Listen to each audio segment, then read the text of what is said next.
Welcome to Giriya's family. Giriya's family, always namma family. Anvulla Giriya's, இது நம்ம family.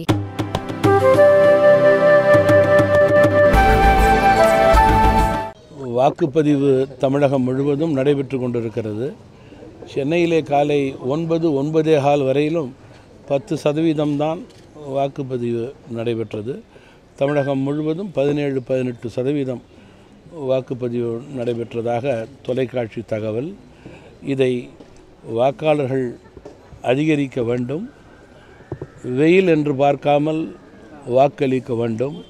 வாக்களிப்பது ஜனநாயக கடமை. மிக முக்கியமாக நான் ஒன்றை சொல்ல விரும்புகிறேன்.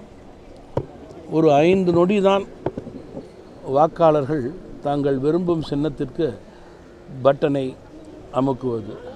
ஆனால் அந்த 5 நொடி உங்களுடைய தொகுதி, பகுதி, நாட்டினுடைய 5 ஆண்டு கால வளர்ச்சி என்பதை நீங்கள் மனதிலே வைத்து கொண்டு நல்ல திட்டங்களுடைய தொடர்ச்சிக்கு நீங்கள் ஆதரவு கொடுக்க வேண்டும். தலைமை உள்ளவர்களுக்கு நீங்கள் ஆதரவு கொடுக்க வேண்டும்.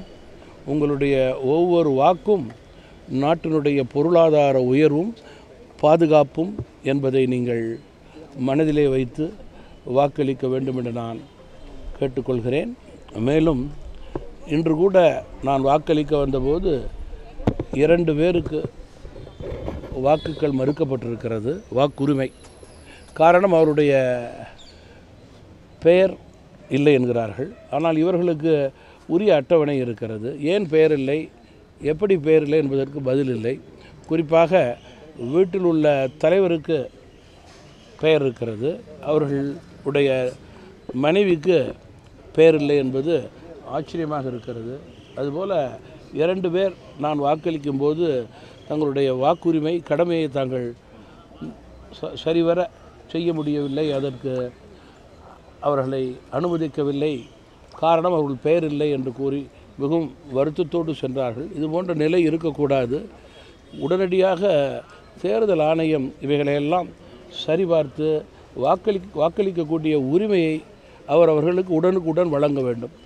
ஒருவர் ஒரு வீட்டிலே, சொந்த வீட்டிலே வைக்கும்போது வீட்டில் உள்ள கணவருக்கு வாக்களிக்கக்கூடிய உரிமை இருக்கிறது, மனைவிக்கு வாக்களிக்கக்கூடிய உரிமை இல்லை என்றால் அது என்ன கொள்ளாறுபடி, ஏன் அப்படி நடக்கிறது என்பதற்கு முறையான சரியான பதில் கிடையாது. அதானே சார், பாலிடிக்ஸ் ஒன்றும் பேச முடியாது. அதானே எல்லா தானே சொல்லியிருக்காங்க. Politics right. நன்றி சார்.